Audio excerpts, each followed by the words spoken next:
Bien, hermanos, pues esta historia de amor básicamente está representando, Oseas representando a Dios en esta historia.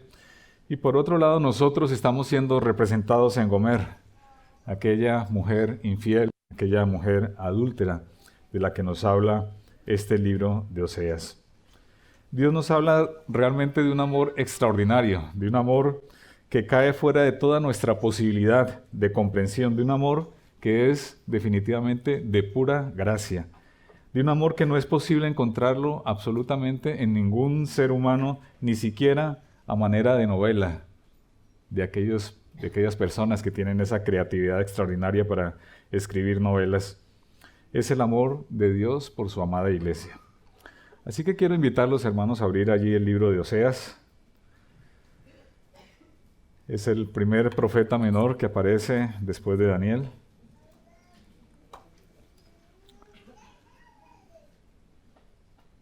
El libro de Oseas se puede dividir en dos grandes grupos, en dos grandes partes. Una primera parte comprende los 3 primeros capítulos, el capítulo del 1 al 3, y en esos 3 capítulos se narra la historia justamente del matrimonio entre Oseas y Gomer. Se narra allí cada uno de los detalles relacionados con esa historia de la cual vamos a referirnos esta mañana. Y luego viene una segunda parte que comienza en el capítulo 4 y termina al final, ¿no? En el capítulo 14.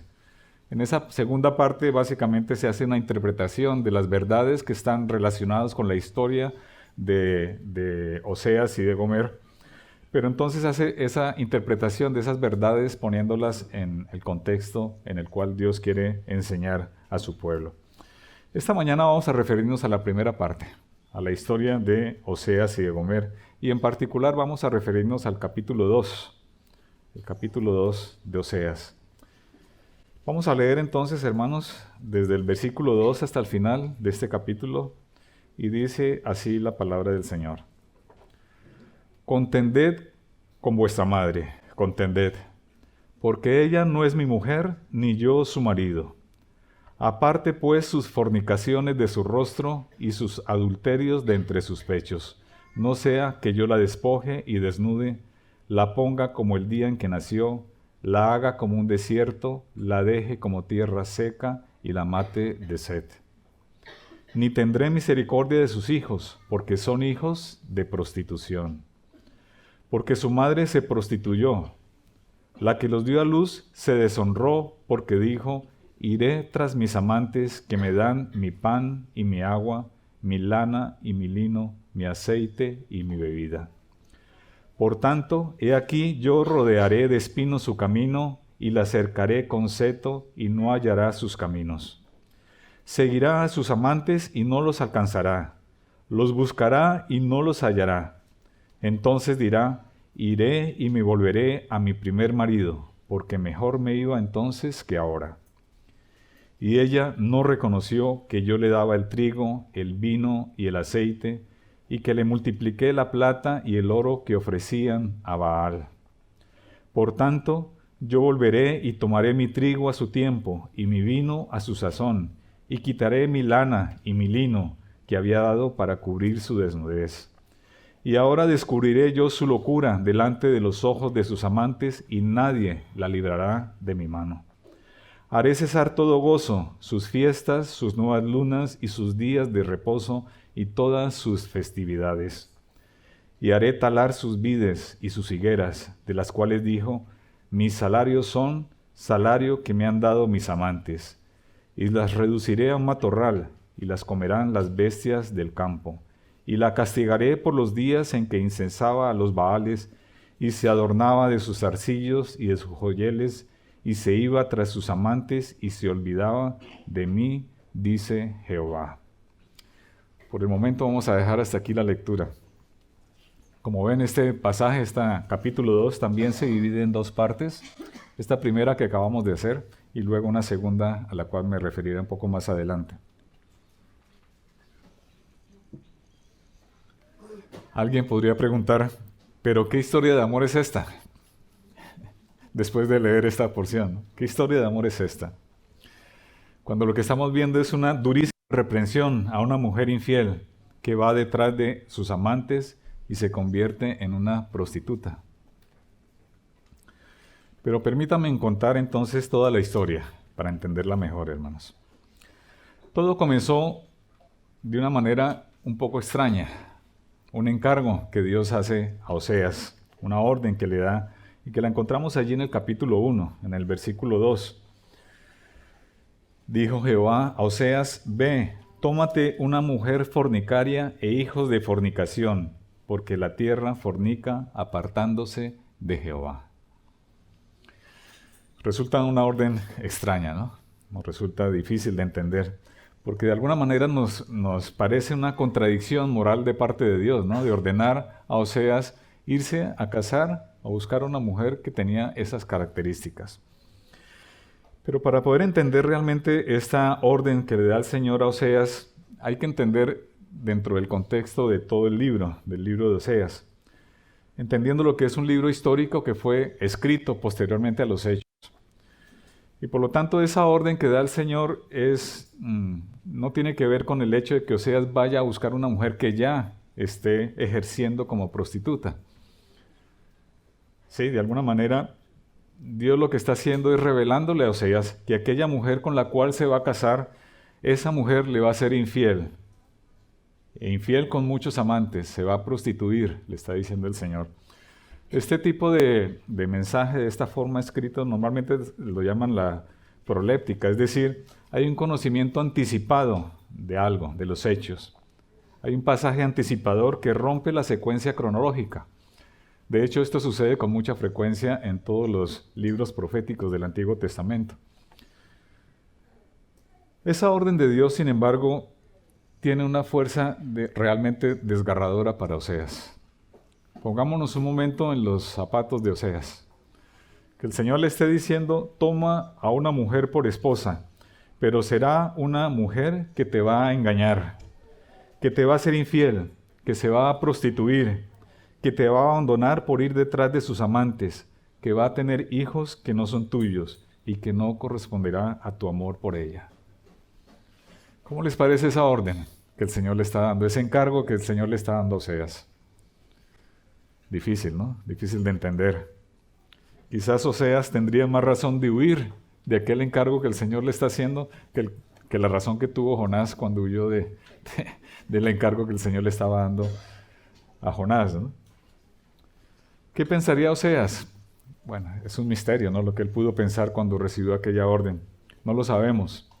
Pero lo que sí sabemos, hermanos, es que Oseas obedeció al Señor. Oseas obedeció al Señor, y esto lo vemos allí en el versículo 3, ¿no? Fue pues y tomó a Gomer, hija de Diblaim. Oseas fue y obedeció al Señor. Dios quiere básicamente que Oseas lo represente y viva en carne propia ese mensaje que él quiere transmitir a su pueblo. Esa es la labor del profeta. No sé cómo algunos hoy día quieren ser profetas, ¿no? Ser profeta era llevar una carga muy pesada, ¿no? Una carga difícil de llevar. No es sino repasar todos los profetas del Antiguo Testamento para ver si alguno de nosotros quiere ser profeta, ¿no? Lleva unas cargas muy difíciles, ¿no? Y en este caso, en el caso de Oseas, Oseas tenía que vivir ese mensaje que luego el Señor iba a transmitir a través de todo este libro de Oseas. Así que Oseas también es una señal viva de una tremenda realidad que Dios nos quiere hacer ver. El mensaje del libro cobra, por lo tanto, una fuerza sin Ese mensaje del libro de Oseas nos está señalando, nos está enseñando cómo es el amor de Dios al escoger para sí mismo a un pueblo infiel. Un pueblo incapaz de ser una verdadera esposa amorosa, fiel y justa. El mensaje toma de esa manera un carácter vivo en Oseas, que nos lleva a comprender más el amor de Dios. Así que con esa orden que el Señor le da a Oseas comienza esa historia de amor, una historia de amor extraña, ¿no? Pero avancemos un poco entonces en esa historia. Oseas y Gomer se casan, tal como narra ese versículo 2, y tienen 3 hijos. Los 3 hijos que aparecen narrados en ese capítulo primero, ¿no? El primer hijo lo llama Jerrel, el segundo Lo-Rama, que es una hija, y el último, el tercero, Lo-Ami. Jezreel es una palabra que significa Dios dispersa.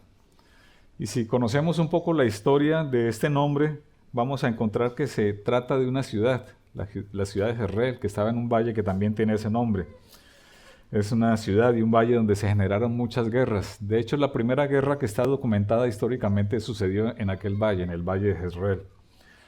Recordarán también que allí murió Jezabel. Jezabel, aquella mujer mala, ¿no?, y perversa. Esa mujer, Jezabel, fue la que introdujo muy soterradamente la adoración a los Baales. Ella entró al pueblo de Israel siendo esposa de un rey.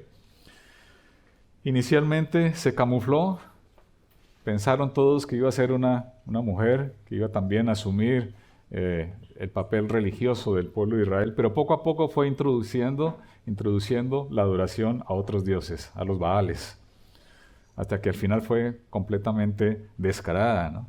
La lucha que narra de Jezabel con el profeta Elías y la adoración a los Baales. Murió Jezabel en aquella ciudad, en Jezreel. Ese es el nombre que le dieron al primer hijo. Un tremendo nombre, ¿no? Dios dispersa. Lo-Ruhamá, la segunda hija, tiene también un significado importante. Ese nombre significa no más misericordia. También un tremendo nombre, ¿no? No más misericordia, el nombre de la hija. Y el tercero, Lo-Ami. El significado de este nombre es no pueblo mío. No pueblo mío, allí en el versículo 9. Vemos, hermanos, el nombre de estos tres hijos. Dios dispersa, no más misericordia, no pueblo mío. Nombres que hablan mucho, ¿no? Que dicen mucho de la historia de este pueblo. Básicamente, los nombres de los hijos de Oseas y Gomer, lo que nos están diciendo es que el Señor ha dicho, hasta aquí, no va más. Hay una ruptura de esa relación que el Señor estaba construyendo con su pueblo. De hecho, el último nombre, Lo-Ami, no pueblo mío, algún comentarista dice que quizás este último hijo ya no fue hijo de Oseas, y por eso aquel nombre, ¿no? No eres hijo mío, no pueblo mío. No sabemos a ciencia cierta si realmente ocurrió de esta manera, pero el nombre en sí mismo también nos indica esa decisión, ¿no?, de parte de Dios, porque Dios es el que pone este nombre, no pueblo mío, no eres hijo mío. Y allí termina ese primer capítulo de la historia de amor entre Oseas y Gomer. ¿Cómo les parece ese primer capítulo?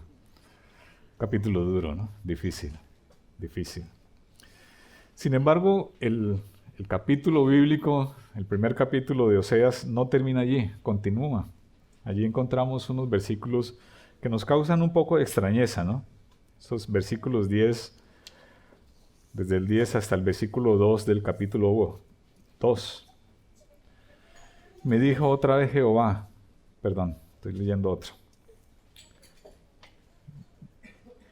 Con todo, dice el versículo 10, será el número de los hijos de Israel como la arena del mar, que no se puede medir ni contar.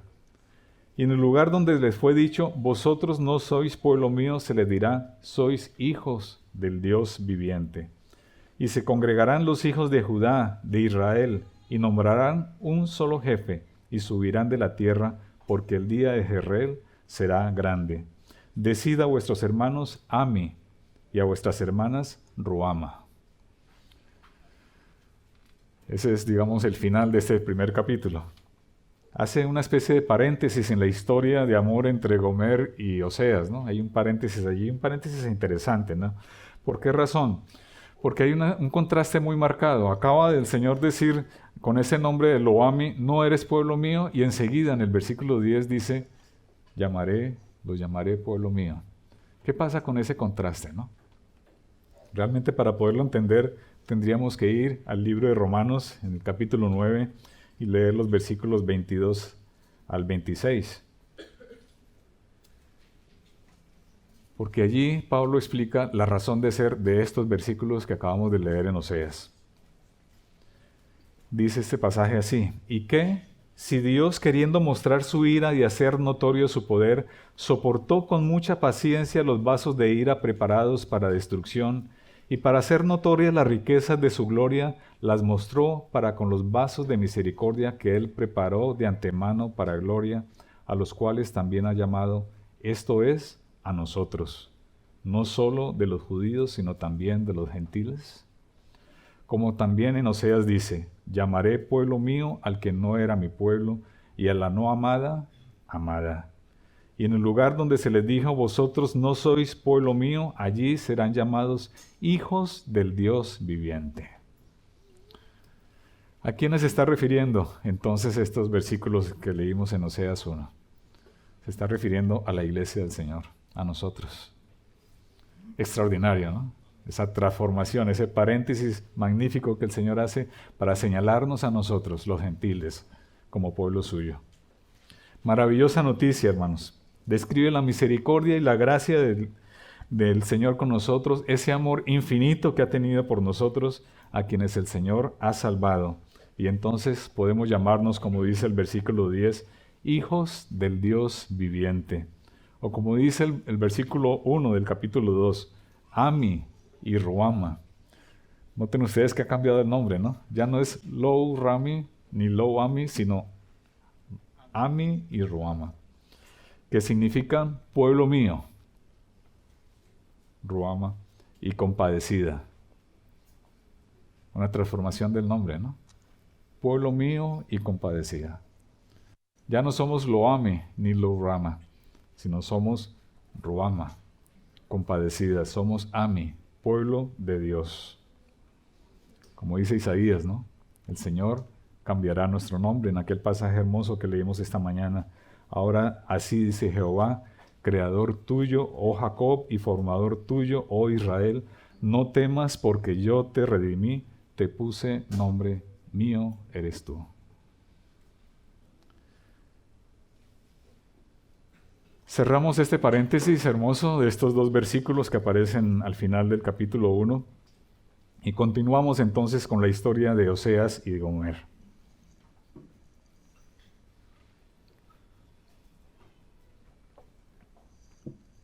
La continuamos en aquel capítulo 2 de la lectura que hicimos esta mañana.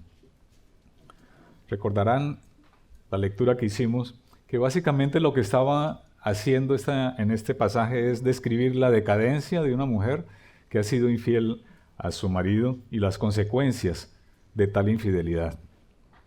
A esta altura de la historia, hermanos, Gomer había abandonado ya a su marido, a su familia. Ya no era un secreto su infidelidad ni su condición. Y de alguna manera, Oseas lo que está haciendo en los primeros versículos de ese capítulo 2, los versículos 2 al 4, es exhortarle y advertirle duramente. En estos versículos, lo que el Señor está diciendo a través de Oseas es que había una relación deshecha. Ella ya no es mi mujer, dice aquel pasaje, ni yo su marido. Ella ya no es mi mujer, ni yo su marido. Una relación deshecha por causa de la infidelidad de aquella mujer. Sin embargo, encontramos en este pasaje, en este capítulo 2, tres términos que son muy relevantes. Aparece un porque en el versículo 5, que nos expresa unas razones. Y luego aparece un por tanto en el versículo 6, y luego en el versículo 14, al cual me referiré más adelante, aparece un pero. ¿Sí? Hablaremos luego de ese pero maravilloso que aparece allí, ¿no? Ese porque del versículo 5 nos da las razones para las advertencias que el Señor está haciendo a aquella mujer y las consecuencias que vendrían tras ellas. Ya la traición de Gomer es pública, ya es abiertamente infiel, no con uno, sino con muchos amantes. Ya se había deshonrado, se había prostituido. Dice ese versículo 5, que es el versículo central de esa primera parte del capítulo 2, iré tras mis amantes, que me dan mi pan y mi agua, mi lana y mi lino, mi aceite y mi bebida. Gomer prefiere a aquellos en los que supuestamente encontraba seguridad. encontraba provisión, encontraba bienestar en sus amantes. Creía falsamente que sus amantes le darían las riquezas, la felicidad y el placer. Y por eso dice en el versículo 11, le daría su gozo, sus fiestas, sus nuevas lunas, y que la llevarían a asegurar más adelante en el versículo 12, este es mi salario, porque aquellos amantes le entregaron también tierras para que cultivara. Este es el salario que me dieron mis amantes, dice el versículo 12. Por eso iba tras ellos, como dice el versículo 13, adornada con zarcillos y con joyeles. Esa es la descripción del estado de Gomer, ¿no? El estado al cual era llegado. Vemos a Gomer entonces a una mujer que no conoce ni le interesa en absoluto conocer su verdadera condición. Cree falsamente aquella mujer que sirviendo a sus amantes tendrá mejor vida que siendo fiel a su marido. Cree equivocadamente Gomer que su estado de bienestar y el disfrute de la vida lo conseguirá siguiendo a sus amantes. Está segura que que sus amantes, en ellos encontrará todo lo que quiere de la vida, y entonces va detrás de ellos de manera desenfrenada, sin ninguna cortapisa, ¿no? Tal como lo narra este pasaje que acabamos de leer. ¿No les parece, hermanos y amigos, un cuadro patético de la inconsciencia y del autoengaño de aquella mujer? Es patético, ¿no? Esta parte del capítulo 2. Ese es de un lado, ¿no? Del lado de Gomer. Del otro lado está Oseas. ¿Podemos imaginarnos, hermanos, por un momento lo que Oseas, su marido, estaba viviendo en ese momento de la historia que estamos narrando? Podemos pensar en la angustia y el dolor de verse engañado, sustituido, menospreciado y abandonado. Podemos entender a Oseas como aquel hombre señalado por sus amigos, sus familiares, y de ver su nombre mancillado por causa de su propia mujer, aquella a quien él amaba con todo su corazón a pesar de saber quién era ella. Podemos ponernos un poco en los zapatos de Oseas y ver a aquel hombre en ese estado. Quizás si Oseas estuviese en medio de nosotros en el contexto actual, nosotros le diríamos, oye Oseas, pon los pies en la tierra, deja ya de amar a aquella mujer, deja ya de sufrir y de dolerte por aquella que te ha engañado. ¿Es que acaso no ves lo que ha hecho contigo? ¿Cómo te ha menospreciado? Quizás le diríamos, vamos, Oseas, basta ya, ¿no? Pasa página, sigue adelante con tu vida. El estado de Gomer es tan patético que muy probablemente le diríamos eso a Oseas, ¿no? Pero ¿saben qué ha hecho Oseas, hermanos? Vamos al versículo 8. Ella, dice este versículo, no reconoció que yo le daba el trigo, el vino y el aceite, y que le multipliqué la plata y el oro que ofrecían a Baal. Oseas amaba tanto a esta mujer que al verse abandonado de ella, despreciado por su amada, sin querer desampararla, va a donde sus amantes y le entrega el trigo, el vino, el aceite, se los da a ellos para que ellos se lo entreguen como sustento a su mujer. ¿Se imaginan el amor de Oseas, hermanos? Ella no se daba cuenta quién era el que le estaba dando esa provisión. ¿Han conocido, hermanos, alguna historia de amor como esta? ¿Cabe en nuestra mente que alguien pueda tener tanto amor como tuvo Oseas por su mujer? ¿Qué hizo esto? De que nos narra el capítulo 8. ¿Podemos encontrar un amor de esta clase? La respuesta es sí. Sí podemos encontrar un amor así y mejor. Pero no es un amor humano, es el amor de Dios por su pueblo. Es de tal dimensión el amor del Señor por nosotros que no lo podemos comprender, hermanos. No nos cabe en la cabeza el amor que el Señor ha tenido por nosotros. Porque es que nosotros le hemos traicionado muchas veces, hermanos. Lo hemos menospreciado, lo hemos dejado de lado. Hemos corrido detrás de ídolos a nuestro gusto que hemos construido, creyendo que aquellos ídolos nos darían mejores cosas que Dios. Creíamos que ellos nos darían gusto en todo, tal como hizo Gomer. Hemos ido detrás muchas veces de vanidades ilusorias, detrás incluso de nuestras capacidades intelectuales, como si fuese este nuestro Dios, o del dinero, o de las posesiones, o de personas, o de ambiciones, con la convicción errada que ellos nos darían el gozo, que ellos nos darían la seguridad, que ellos nos darían la provisión y que en ellos encontraríamos el bienestar. Como Gomer, muchas veces hemos hecho que el nombre de Dios sea el hazmerreír de los que nos rodean, porque no estamos siendo fieles al Señor. Muchas veces le hemos dado la espalda con nuestras infidelidades.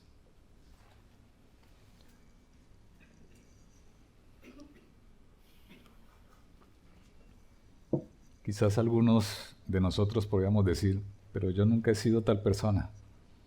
¿Por qué me estás diciendo esto? Nunca he sido infiel al Señor.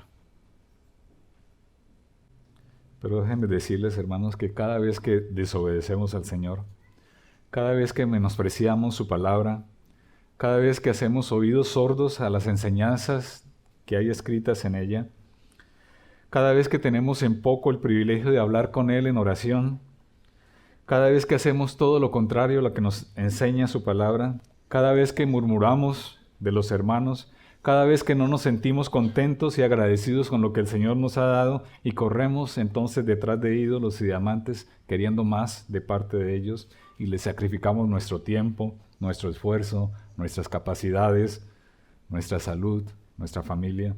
Cada vez que hacemos eso le estamos diciendo al Señor, somos Gomer. Somos infieles.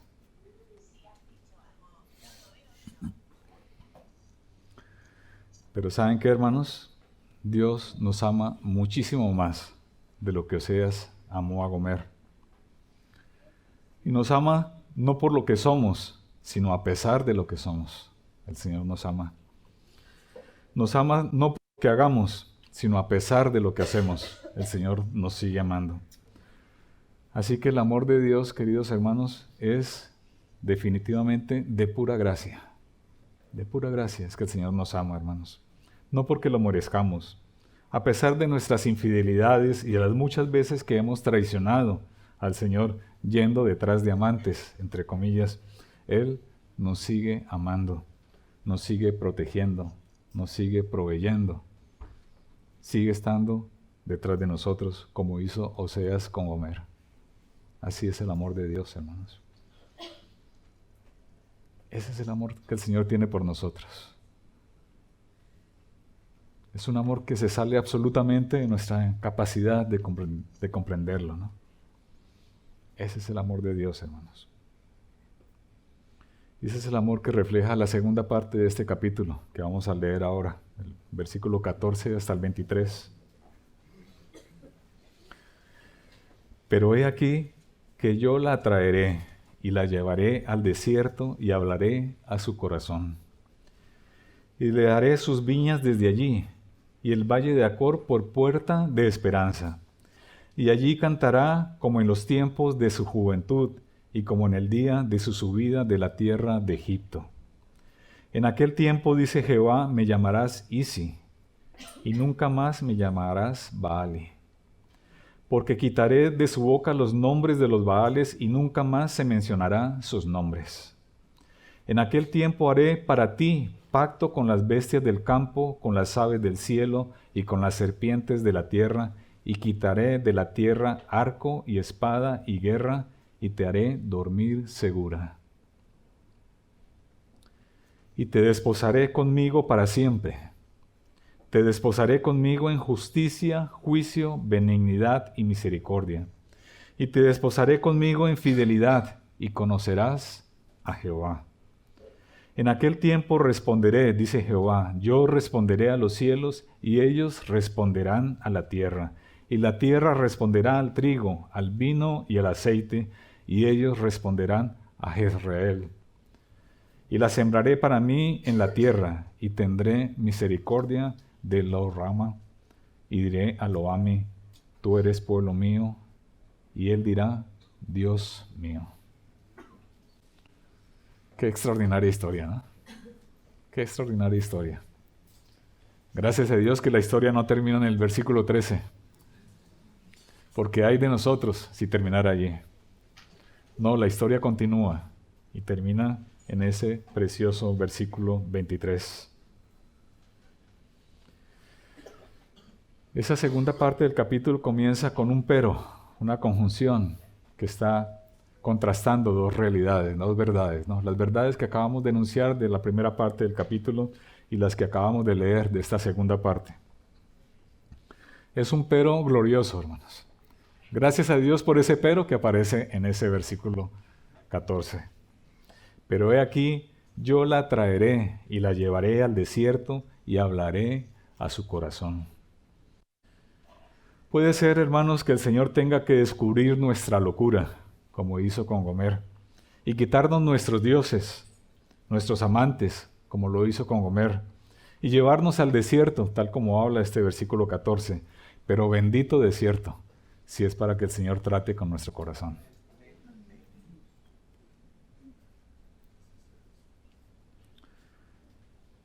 El versículo 15 también menciona otra palabra. No voy a estudiar o a referirme con detalle a cada uno de estos versículos, pero sí quiero resaltar algunos términos que aparecen en ellos.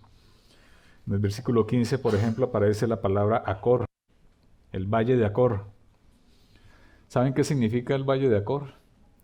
Cuando vamos a buscar en el diccionario qué significa esto, significa desastre, significa desgracia, perturbación. ¿Ustedes recuerdan quién murió en el valle de Acor?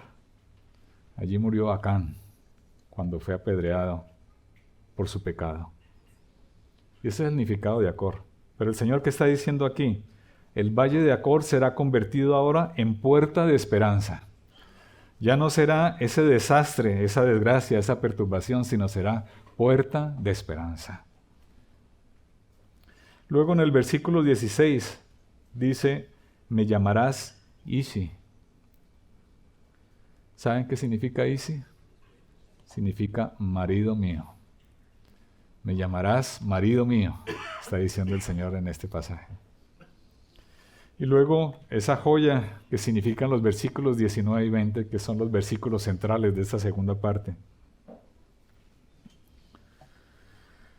donde cobra mayor relevancia ese maravilloso pero del que hablamos, que aparece en el principio de esta parte, en el versículo 14.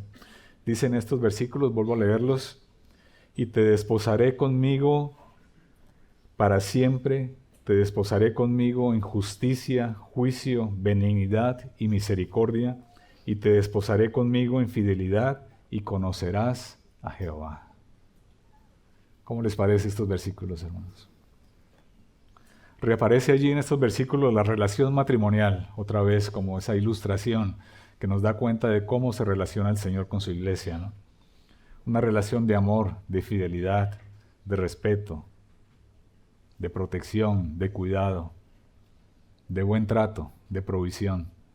Esa es la relación de matrimonio, ¿no? Es la relación entre esposo y esposa. Y es la relación que el Señor utiliza para ilustrar la relación de Dios con su pueblo, la relación entre Cristo y su iglesia.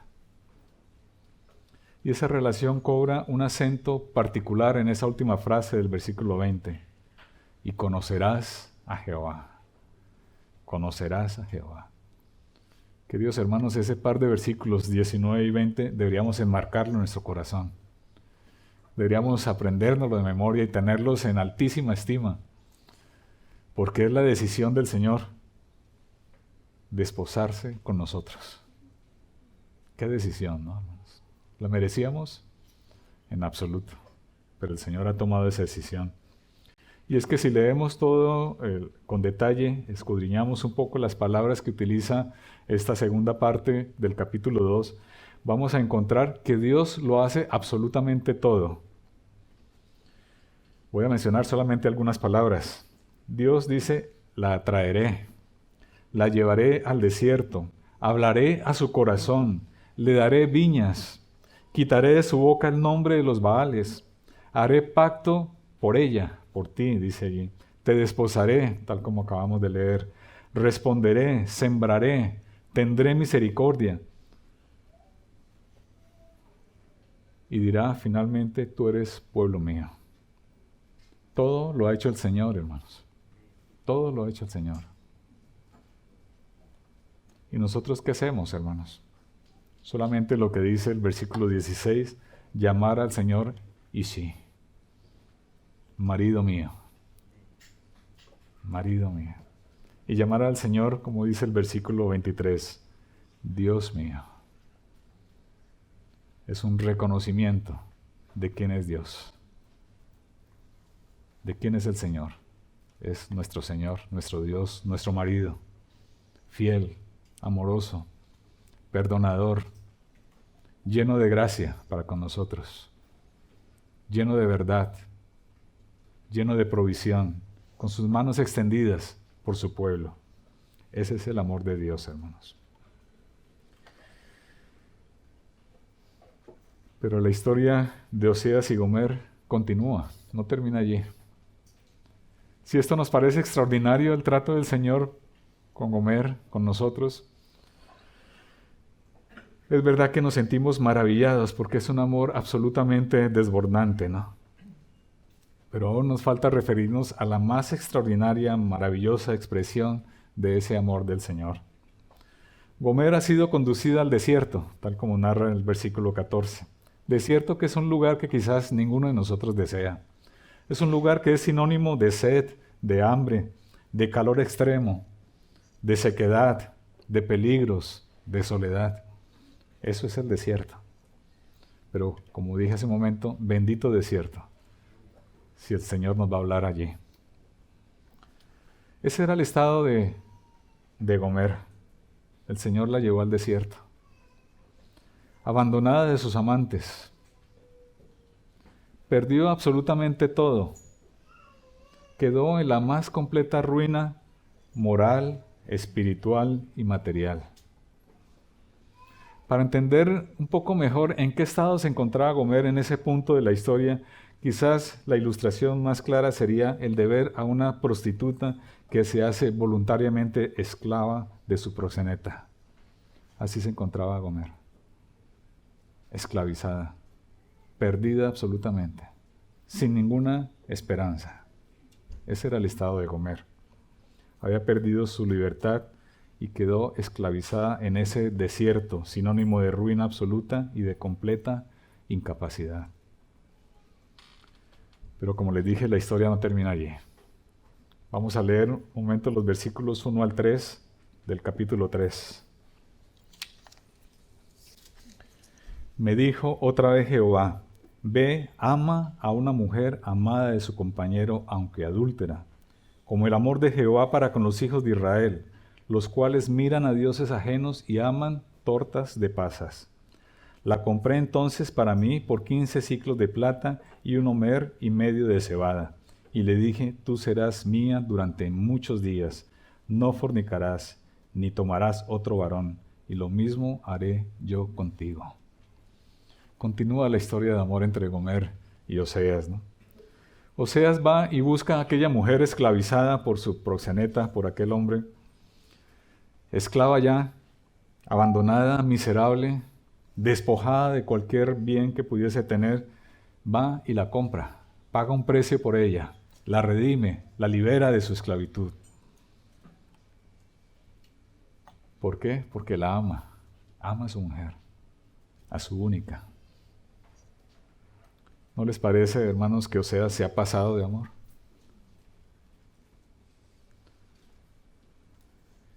Que lo que ha hecho Oseas no tiene absolutamente ninguna comparación. ¿Quién de nosotros haría eso por su amada? Pero déjenme decirles, hermanos, que el amor de Dios ha sido mayor que este, mayor que el amor de Oseas por Gomer. Porque estando nosotros, hermanos, en la más profunda ruina espiritual, separados completamente de Dios, esclavos, incapaces siquiera de desear salir de tal condición, muertos en nuestros delitos y pecados, Cristo viene y paga un precio por nosotros. Cristo viene y muere en la cruz, vertiendo allí su sangre por nosotros, los infieles, y paga un precio. Un precio que no es el que pagó Oseas, No es un precio de 15 ciclos de plata y un homer. Es un precio de su propia vida. Ese es el precio que el Señor ha pagado por nosotros, hermanos. Ha muerto en la cruz del Calvario, por ti y por mí. Así es el amor de Dios, hermanos. Así es el amor de Dios. Así que unámonos, hermanos, con el apóstol Pablo para decir, como dice allí en Romanos, por lo cual estoy seguro de que ni la muerte, ni la vida, ni ángeles, ni principados, ni potestades, ni lo presente, ni lo porvenir, ni lo alto, ni lo profundo, ni ninguna otra cosa creada nos podrá separar de ese amor que el Señor ha tenido por nosotros, del amor de Dios que es en Cristo Jesús, Señor nuestro. Frente a ese amor, hermanos, ¿qué podemos decir? Sino solamente humillarnos delante de Dios y expresarle nuestra más profunda gratitud. Oremos, hermanos. Padre, queremos agradecerte, oh Dios, por el amor tan grande que has tenido con nosotros, por salir a nuestro rescate, Señor, por venir y comprarnos cuando nos encontrábamos absolutamente perdidos en nuestros delitos y pecados, muertos espiritualmente. No sabíamos ni siquiera que lo estábamos porque no teníamos conciencia de ello, ni queríamos salir de tal condición. Pero Señor, tú has venido a nuestro rescate. Has enviado a tu Hijo para morir en la cruz del Calvario y has pagado un precio muy alto, la vida de tu Hijo. Señor, qué amor tan grande que has tenido con nosotros. Oh Dios, te damos gracias, porque no es un amor merecido, sino es un amor de pura gracia. Te alabamos por ello, Señor. Ayúdanos, Padre, a serte fieles. Ayúdanos, Padre Santo, a no correr detrás de amantes, pensando que en ellos encontraremos cosas mejores de las que encontramos escondidos bajo tus alas. Te lo rogamos, Señor. En Cristo. Amén.